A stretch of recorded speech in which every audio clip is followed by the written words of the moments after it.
మన దగ్గర మొదట్లో అసలు ఎవరన్నా పెళ్ళికి పిలిచినా లేకపోతే ఏదైనా ఫంక్షన్కి పిలిచినా మళ్ళీ రెండోసారి పిలిస్తే తప్ప పోని పద్ధతి మన ఊర్లలో ఇప్పటికీ ఉన్నది. రెండోసారి పిలవలేదు అంటే వాళ్ళు మనం పిలవలేదు, జస్ట్ నామకి వాస్తే ఇన్ఫర్మేషన్ ఇచ్చారు అని అర్థం.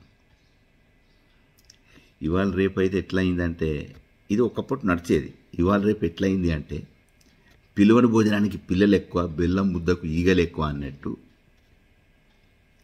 మనం చెప్పకముందే ఊహించుకొని వీడు ఇట్లాగ మనం పిలుస్తాడు కదా అన్నట్టు కూడా జనాలు వస్తారు.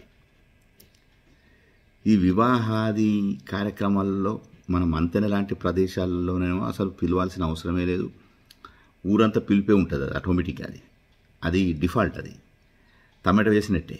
కానీ ఇవి వేరే ఊర్లలో గిట్ట జరిగితే తారుమారవుతుంది. ఎందుకంటే ఎస్టిమేషన్ మనం అనుకున్నది ఎంత జనాలు, అక్కడ విపరీతమైన పాపం ఏ పదార్థాలు కూడా సరిపోవు. విందు భోజనాల్లోనే అయితే అసలు మొదటి 2 పంక్తులలోనే అయిపోయే అవకాశాలు కూడా ఉంటాయి. అందుకే మన దగ్గర ఒక సిస్టమేటిక్ పద్ధతి ఉండే. మునుపు ఎలా వేసేదంటే ఈ పంక్తి భోజనాలు వేసేది.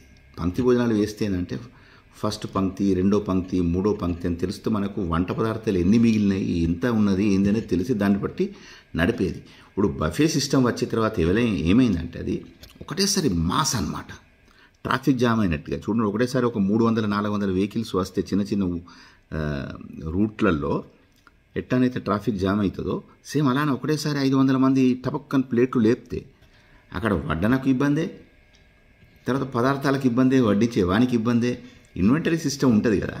ఏమంటారు? ఇటువంటి పద్ధతులు పంక్తి భోజనాలకు, బఫే భోజనాలకు కొన్ని మంచివి ఉన్నాయి, కొన్ని డ్రాబ్యాక్స్ ఉన్నాయి. మీకు ఏది ఇష్టం?